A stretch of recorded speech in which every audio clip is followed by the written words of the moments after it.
سلام رفقا، به چنل یوتیوب خودتون خوش اومدید. من علی هستم، یه جوون 25 ساله از یه شهر کوچیک تو غرب ایران، جایی که کوه‌ها همیشه مه‌آلودن و بادها انگار داستان‌های قدیمی رو زمزمه میکنن. این داستان که میخوام براتون بگم کاملا واقعی هستش، نه خیال یا ذهنی، بلکه چیزی که خودم تجربه کردم و هنوزم وقتی یادش میافتم مو به تنم سیخ میشه. این داستان مربوط میشه به زمستان سال 98، وقتی کرونا تازه شروع شده بود و من بیکار بودم. اون روزها بیکاری مثل یه مهمان ناخوانده تو خونمون جا خوش کرده بود. من تازه رشته مهندسی مکانیک رو تو دانشگاه تموم کرده بودم و دنبال کار میگشتم. اما کرونا همه جا رو تعطیل کرده بود. مغازه ها بسته بودن، شرکت ها تعدیل نیرو میکردن و من روزها تو خونه نشسته بودم و با کامپیوتر ور میرفتم. مادرم هر روز غر میزد: علی، برو سربازی رو تموم کن، شاید بعدش خدای در باز کنه. بابام که بازنشسته کارخانه بود میخندید و میگفت سربازی مرد میکنه. من که رفتم، شدم اینی که میبینی، یه مرد واقعی با کمردرد و خاطرات جنگ. من میخندیدم و میگفتم بابا، من مهندسی خوندم نه جنگجویی. اما تو دلم میدونستم که چاره ای نیست. رفقای شهر میگفتن سربازی سخته اما میگذره، فقط مواظب باش تو کردستان، اونجا هوا سرده و داستانهای ترسناکی از پادگانهای قدیمی میگن. من جدی نمیگرفتم و میگفتم داستان؟ بابا، من از فرمانده بیشتر میترسم تا روح. یه روز برگه اعزام اومد، نوشته بود پادگان آموزشی شماره 7 کردستان، نزدیک مرز عراق. اسم واقعی پادگان رو نمیگم چون هنوزم از شنیدنش دلم میلرزه، اما میدونستم که یه جای قدیمی بود، ساخته شده روی خرابه های یه قلعه از زمان قاجار که تو جنگ ایران و عراق استفاده میشد و حالا شده مرکز آموزش سربازای جدید. مردم محلی میگفتن اونجا رو قبرستون قدیمی ساختن. شبها صداهای عجیبی میاد، اما من فکر میکردم شایعه است. روز حرکت با اتوبوس رفتیم، هوا ابری بود، بارون ریز میبارید که کم کم به برف تبدیل شد. تو راه با پسر دیگه آشنا شدم، حسین، از تهران، یه جوون 24 ساله شوخ و بزرگو با موهای فرفری و لبخند دائمی. گفت من حسینم، دانشجوی کامپیوتر بودم، حالا شدم سرباز. علی، سربازی مثل زندان راحته، غذا مجانیه اما آزادی نداری. فقط مواظب باش شبها روح فرمانده نیاد.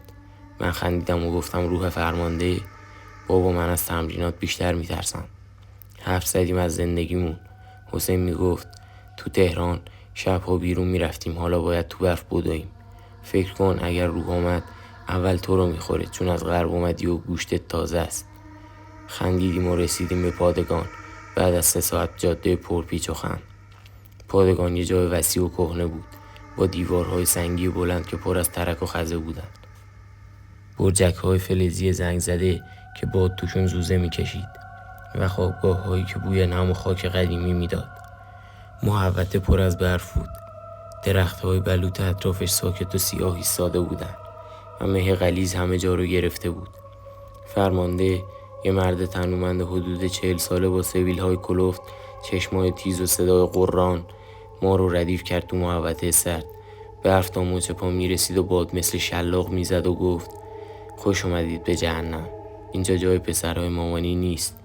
مرد چید یا برید خونه پیش مامانتون، از امروز زندگیتون عوض میشه. من تو دلم گفتم آقا، من پسر مامانیم اما سعی میکنم زنده بمونم. بعد ما رو تقسیم کردم به گروه ها. من و حسین افتادیم توی خوابگاه بزرگ با 50 تا تخت 2 طبقه فلزی، دیوارهای سیمانی کثیف و پنجره هایی که روی کوه های مه‌آلود و جنگل باز میشد. اتاق تاریک بود، لامپ ها زرد و کم نور و هوا همیشه سرد. حسین تخت طبقه بالا رو گرفت و گفت علی، من بالا میمونم، اگر روح اومد اول تو رو میخوره و من فرار میکنم.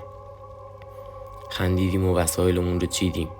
شب اول بعد از شام ساده از پلو با نون خشک خسته ولو شدم رو تخت طبقه پایین. حسین از بالا جوک میگفت علی، شنیدی چرا سربازها شبها نمیخوابن؟ چون روحها نگهبانی میدن. خندیدیم و چراغ‌ها خاموش شد. اما نیمه شب، حدود ساعت 2، با صدای خشخش بیدار شدم. انگار کسی داشت با ناخن‌های بلند روی دیوار سیمانی میکشید. اول فکر کردم باد یا موشه، چون پادگان قدیمی بود و پر از سوراخ‌های ریز تو دیوارها. اما صدا نزدیکتر شد، مثل اینکه یکی داره نفس نفس میزنه پشت گوشم. گرم و مرطوب. قلبم تند زد. بلند شدم و چراغ قوه گوشیمو روشن کردم. نور افتاد رو دیوارها و دیدم سایه بلند و کشیده، شبیه یه آدم لاغر با دستهای دراز و سر کج. انگار داره خم میشه سمت من و میخواد چیزی بگه. چرخیدم سمت پنجره و بیرون. زیر نور ماه که از مه غلیظ نفوذ میکرد، یه شکل تیره ایستاده بود.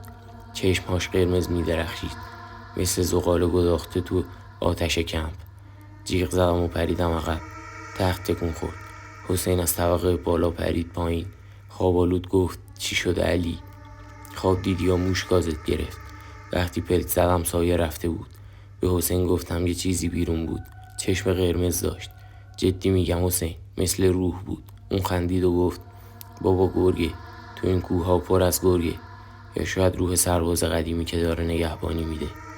بخواب، فردا بیدار باش، زوده و فرمانده اگر ببینه تنبیه میشیم. اما اون شب دیگه چشم رو هم نذاشتم. صبح به بقیه سربازها گفتم. یکی از سربازهای قدیمی تر، رضا، یک کرد محلی حدود 28 ساله با لهجه غلیظ گفت این پادگان رو قبرستون قدیمی ساختن. ارواح سربازهای جنگ ایران و عراق هنوز اینجان. سال پیش یکی دید و فرار کرد. اما شوخیه، نترس. حسین اضافه کرد اگر روح آمد بگو سلام نظامی و ببین چه جوری فرار میکنه. همه خندیدیم، اما من دیگه راحت نبودم. تو دلم میگفتم علی، این واقعی بود نه خیال. روزهای اول تمرینات شروع شد. صبح زود بیدار باش، صدای شیپور بلند که انگار تو گوشت میپیچه. دویدن تو برف سرد محوطه و آموزش اسلحه با مربی‌هایی که داد میزدن اسلحه رو اینطوری بگیر. علی، تو که مهندسی چرا مثل بچه ها دستت میلرزه؟ من که اهل ورزش نبودم، هر روز بدنم درد میکرد. عضله‌هام میسوخت و برف تو چکمه‌هام نفوذ میکرد. فرمانده داد میزد بدو علی بدو. تو که مهندسی چرا مثل لاک پشتی؟ حسین تو هم کمتر جوک بگو و بیشتر بدو. حسین میخندید و میگفت فرمانده علی مهندس نه دونده المپیک. منم جوکم برای گرم کردنه چون هوا سرده. اما اتفاقات عجیب کم کم شروع شد و دیگه شوخی نبود. یه روز تو تمرین میدانی گروهی رفتیم تو جنگل نزدیک پادگان برای آموزش جهتیابی. هوا مه‌آلود بود، برف تا زانو میرسید و درخت‌های بلوط سیاه و ساکت بودن، انگار دارن نگاهت میکنن. من عقب افتادم چون خسته بودم و چکمم توی برف گیر کرده بود. یه صدای زنونه شنیدم. علی، کمکم کن، سردمه، بیا اینجا. اول فکر کردم یکی از سربازهاست که شوخی میکنه، چون حسین عاشق این کارو بود و قبلا تو خوابگاه صدای روح تقلید کرده بود. داد زدم حسین بیا بیرون، این شوخی ها قدیمی شده. بابا اگر توی میگم به فرمانده. اما صدا ادامه داد علی تنهام، بیا سمت درختها. قلبم تندتر زد. دویدم سمت صدا.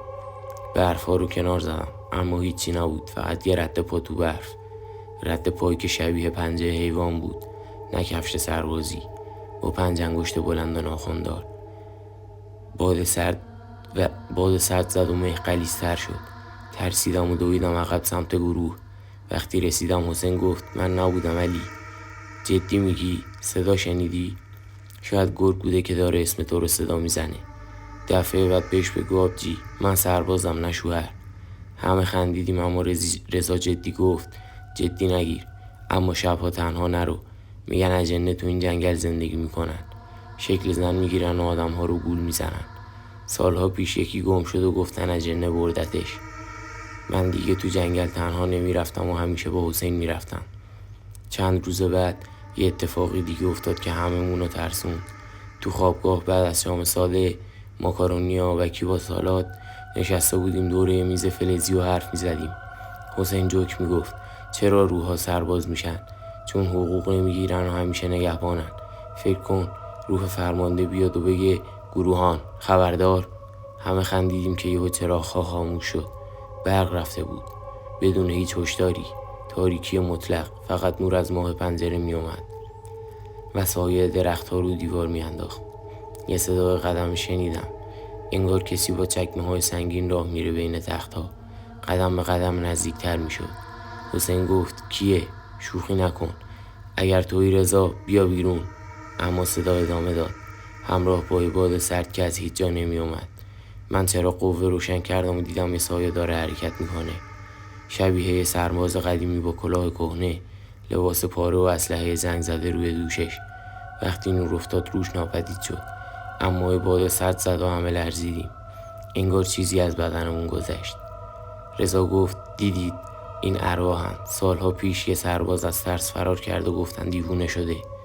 فرمانده اومد با فانوس و گفت برق رفته، بخوابید. روح نیست، خیالات از خستگی. اما اون شب هیچی نخوابید. حسین برای سبک کردن جو گفت اگر روح بود حداقل چای می آورد. دفعه بعد بهش بگیم جناب روح شیفت تموم شد. خندیدیم، اما ترس تو دلم مونده بود و شبها با قرآن کوچیک زیر بالشم میخوابیدم. هفته گذشت و من نگهبان شدم. نگهبان شب. شیفت اولم ساعت 2 صبح بود. روی برجک قدیمی که رو به کوهها و جنگل بود. هوا یخبندان بود و برف میبارید و مه همه جا رو گرفته بود. انگار دنیا تو ابره.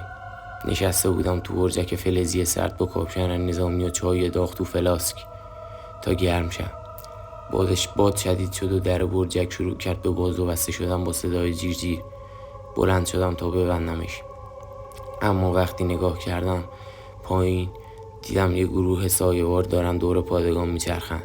شبیه سربازهای قدیمی بودن با لباسهای پاره پاره، کلاههای کهنه و اسلحه‌های زنگ زده.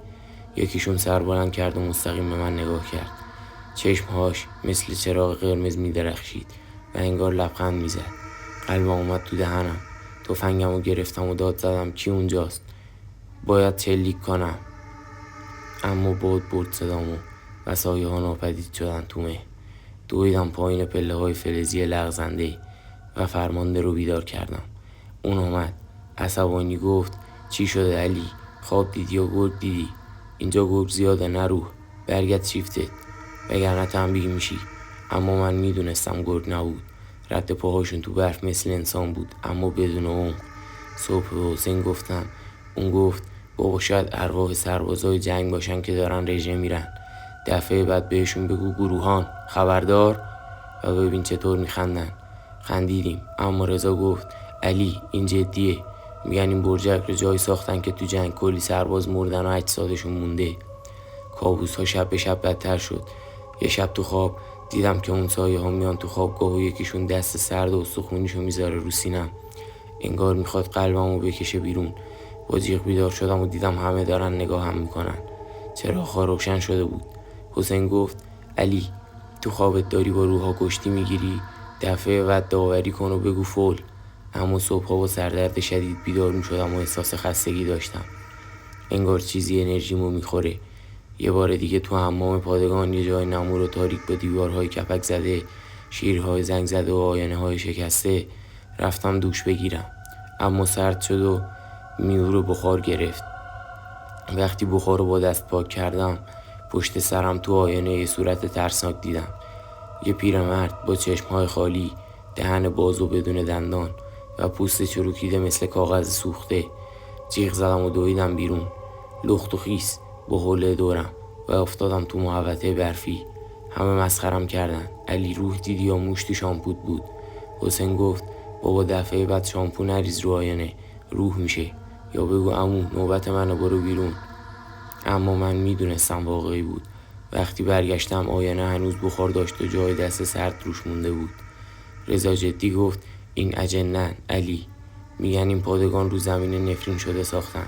سالها پیش تو جنگ کلی سرباز اینجا مردن و دفن نشدن. اجنشون هنوز پرسه میزنن.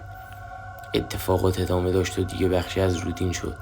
یه شب مرخصی گرفته بودم و رفته بودم شهر برای دیدن خانواده. تو اتوبوس برگشت احساس کردم کسی کنارم نشسته. صندلی خالی بود اما باد سرد میزد و بوی خاک مرطوب میومد. وقتی رسیدم پادگان حسین گفت رنگت پریده علی، روح تعقیبت کرده، بگو چی دیدی؟ خندیدیم، اما شبش دوباره سایه اومد. این بار تو خوابگاه. دیدم یه زن با لباس سفید پاره داره از سقف آویزون میشه و میخنده با صدای خشدار. بیدار شدم و چراغ رو روشن کردم، اما رفته بود. شروع کردم به نماز خوندن و بیشتر قرآن بردم تو جیبم، اما فایده کمی داشت. طنز تلخیش این بود که فرمانده میگفت سربازی مرد میکنه، نه ترسو. و من تو دلم میگفتم آقا من با اجنه دارم میجنگم، نه دشمن خارجی. یه رویداد دیگه که همه شوکه کرده بود توی تمرین شبانه بود. رفته بودیم تو کوه‌ها برای آموزش پنهانکاری و تیراندازی شبانه. تاریک بود، فقط نور ماه و فانوس‌ها. من و حسین جدا افتادیم چون حسین جوک میگفت و عقب موندیم. علی اگر روح اومد بگو جناب، شیفت منو برو بخواب. یهو صدای زوزه شنیدیم، نه مثل گرگ بلکه مثل کل کشیدن عده‌ای تو فاصله. حسین گفت این چیه؟ گرگ‌ها دارن پارتی میگیرن یا از جن مهمونی دارن؟ اما وقتی نزدیکتر شدیم دیدیم سایه های رو تپه، شبیه روستای متروکه با خانه های سنگی خراب، دیوارهای فرو ریخته و درختهای خشکیده.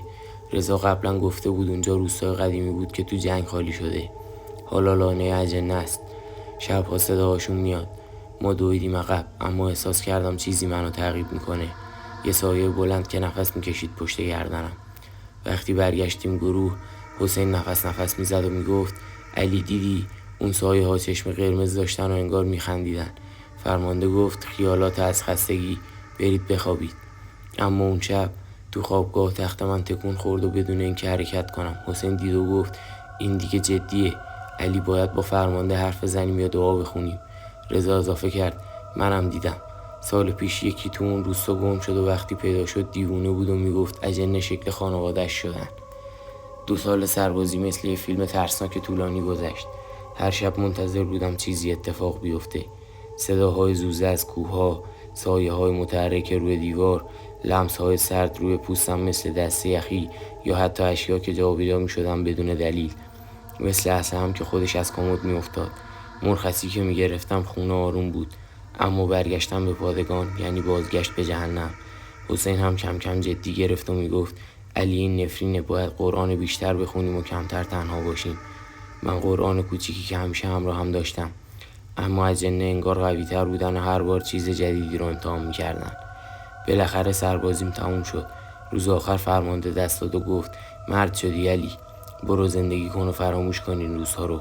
حسین بغلم کرد و گفت اگر روح اومد زنگ بزن به من، با جوک میکشمش. جدی مراقب باش علی. خندیدیم و من با اتوبوس برگشتم شهر. فکر کردم همه چیز تمومه، حالا میتونم کار پیدا کنم، با رفقا بیرون برم یا شاید حتی ازدواج کنم و زندگی عادی داشته باشم. اما اشتباه میکردم. نفرین دنبالم اومده بود. اولین شب خونه حدود ساعت 1 صبح صدای قدم‌های توی اتاق شنیدم. انگار کسی با چکمه‌های سنگین راه میره روی کف چوبی. بلند شدم و دیدم سایه کنار تختم ایستاده. همون سایه بلند از پادگان با چشم‌های قرمز که انگار داره زل میزنه به روحم. سعی کردم فریاد بزنم، اما صدام در نمی اومد، مثل اینکه چیزی گلومو گرفته بود. صبح مادرم دید که رو بدنم جای پنجه‌های قرمز مونده، انگار چیزی چنگ زده. گفت علی چی شده؟ گربه خونه اومده یا تو خواب کابوس دیدی؟ من سعی کردم بخندم و گفتم آره مامان، گربه روحی از پادگان، نگران نباش. اما ترس داشتم و نتونستم بخوابم. شبها با چراغ روشن میخوابیدم. اتفاقات بدتر شد و وارد زندگی روزمره شدن. روزها تو خیابون شلوغ شهر احساس میکردم تعقیب میشم. سایه‌ای که تو آینه مغازه ها میدیدم و یا صدایی که اسممو زمزمه میکرد. یه بار رفته بودم خرید نون از نانوایی محلی و تو مغازه آینه ها شروع کردم به لرزیدن بدون باد. وقتی نگاه کردم پشت سرم همون پیرمرد با چشمهای خالی بود، دهنشو باز و انگار میخواست چیزی بگه. جیغ زدم و دویدم بیرون. مردم نگاه میکردن و میگفتن علی چی شد؟ دیوونه شدی؟ رفقا مسخرم کردن و گفتن علی فیلم ترسناک زیاد دیدی؟ اما شبها بدتر بود. تو ماشین وقتی داشتم رانندگی میکردم سمت خونه، رادیو خودش روشن شد و یه صدای خشدار گفت تو مال مایی علی، برگرد به پادگان سردمه. قلبم ایستاد. ماشین رو زدم کنار جاده و زنگ زدم به حسین. اون گفت بابا جدی، شاید آنتن بده یا باتری ماشین، اما اگر روح باشه بگو حسین سلام میرسونه و ببین چطور فرار میکنه. خندیدیم، اما من میدونستم جدی و شروع کردم به اجتناب از رانندگی شبانه. کار پیدا کردم توی کارخونه مکانیکی کوچک تو شهر. چون مهندس بودم، رئیس گفت علی خوش اومدی. اینجا کار ساده است، قطعه ها رو مونتاژ کن. اما شبها خواب نمیرفتم و روزها اشتباه میکردم. قطعه ها رو اشتباه مونتاژ میکردم، ابزارها رو گم میکردم. یه بار تو کارگاه یه سایه دیدم پشت ماشینالات و وقتی نزدیک شدم یه ابزار سنگین افتاد روی پام. رئیس گفت علی چی شده؟ رنگت پریده و تمرکز نداری. و متاسفانه بعد از چند هفته اخراج شدم و گفت متاسفم اما نمیتونی ادامه بدی. خانواده هم نگرانم شدن و منو بردم پیش دکتر محلی. دکتر گفت استرس پس از سربازی، PTSD، قرص بخور و استراحت کن. اما قرص ها فایده نداشت. اجنه دنبالم اومده بودن و حالا توی خونمون هم بودن. شبها خونه پر از صداهای عجیب میشد. درها باز و بسته بدون دست، اشیا جا به جا مثل لیوان که خودش میافتاد، سایه های تو آینه حمام. یه بار نیمه شب دیدم یه زن با لباس سفید داره از سقف اتاقم آویزون میشه، درست مثل همونی که توی پادگان اتفاق افتاده بود و میخنده با صدای شبیه زوزه باد. جیغ زدم و چراغ روشن کردم، اما رفته بود و فقط جای دست سرد روی دیوار مونده بود. مادرم بیدار شد و گفت علی این دیگه چیه؟ انگار خونمون تسخیر شده، بریم پیش دعانویس. بابام خندید و گفت دعانویس؟ اول برو روانشناس، شاید خیالات باشه. اما من میدونستم علم توضیحی نداره، این واقعی بود. یه اتفاقات وحشتناک دیگه. وقتی رفته بودم خونه عموم توی روستای نزدیک شهر برای استراحت، عموم گفت بیا اینجا، هوا خوب و آروم میشی.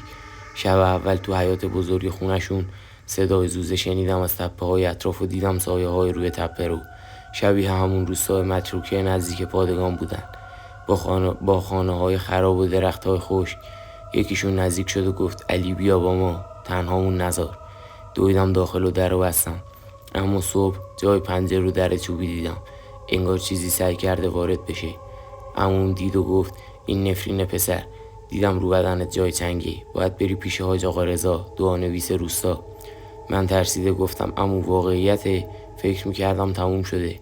اون گفت نه، اجنه دنبال آدم های ضعیف میرن، بریم. بالاخره عمو منو برد پیش حاج آقا رضا، یه دعانویس معروف توی روستای کوهستانی نزدیک که مردم میگفتن سالها با اجنه جنگیده. خونش کلبه ساده سنگی بود با بوی عود و قرآن، پر از کتاب‌های قدیمی، طلسم‌های نوشته شده روی پوست و شمع‌های همیشه روشن. نشستیم دوره سفره ساده با چای داغ و خرما و نون تازه. حاج آقا پیرمردی حدود 70 ساله با ریش سفید و بلند، چشم‌های نافذ و صدای آرام اما محکم گفت بگو ببینم پسر چی شده؟ از اول بگو، همه جزئیات رو. من همه چیز رو تعریف کردم. از ورود به پادگان، صدای خشخش شب اول، سایه چشم قرمز، صدای زنونه تو جنگل، خاموش شدن برق و سایه سرباز، نگهبانی و دیدن گروه سایه ها، صورت پیرمرد تو آینه حمام، کابوس ها تعقیب شدن بعد از سربازی، صدای رادیو، جای پنجه ها و حتی اتفاق تو خونه عموم. گاهی میخندیدم و میگفتم حاج آقا. رفیقم حسین میگفت روحا رو با جوک بکش، مثلا بگو جناب روح شیفتت تموم شد. اون لبخند زد و گفت طنز خوبه پسر، اجنه از خنده و ایمان میترسن چون ترس غذاشونه، اما این یکی جدیه، تو ناخواسته نفرین رو بیدار کردی. گوش داد با دقت، گاهی قرآن باز میکرد و آیه میخوند. بعد گفت علی اون پادگان رو زمینی ساخته شده که ارواح سربازای قدیم که تو جنگ کشته شدن یا آرام نگرفتن پرسه میزنن. یکیشون شاید یه جنی که شکل سرباز یا زن گرفته بهت چسبیده چون ترست مثل غذا براشه، روستای متروکه نزدیکش هم لانشونه. سالها پیش مردمش از ترس فرار کردن و اجنه موندن. بعد شروع کرد به خوندن آیات قرآن با صدای بلند. یه طلسم نوشت تو کاغذ با جوهر مخصوص، مخلوطی از زعفران، عسل و چیزای دیگه، و گفت هر شب زیر بالشت بذار و نمازتو بخون. همچنین این گردنبند با سنگ سیاه حجرالاسود رو همیشه ببند، محافظته. یه سری دستور داد، از جاهای تاریک دوری کن، قرآن گوش کن و اگر سایه دیدی بگو اعوذ بالله من الشیطان الرجیم 3 بار. همچنین هر هفته یه گوسفند قربانی کن و گوشتش رو به فقرا بده تا نفرین ضعیف بشه.